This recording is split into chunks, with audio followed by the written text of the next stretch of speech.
మాధవి స్టైల్లో చేస్తున్నాను చూడండి. చేపలు కడుగుతున్నాను. ఎలా తెల్లగా వచ్చినాయి చూడండి.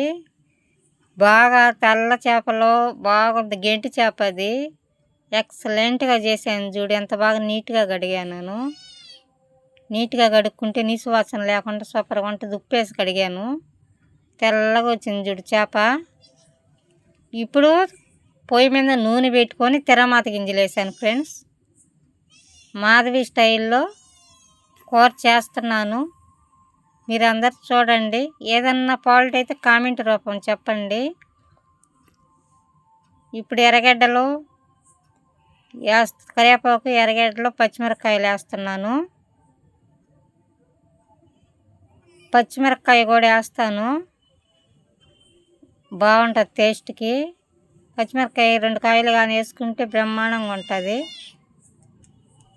అవి పచ్చిమిరపకాయలు తింటూ ఉంటే కూరలో, చేపల కూరలో భలే ఉంటుంది.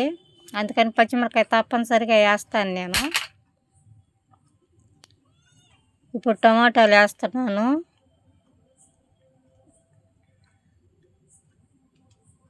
టమాటాలు అవన్నీ వేగిన తర్వాత మామిడికాయ, మళ్ళీ ఎర్రగడ్డ ముక్కలు వేస్తాను.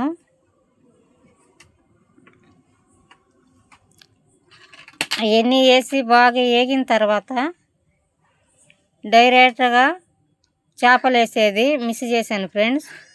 ఇప్పుడు డైరెక్ట్గా చేపల కూర ఉడుకుతుంది.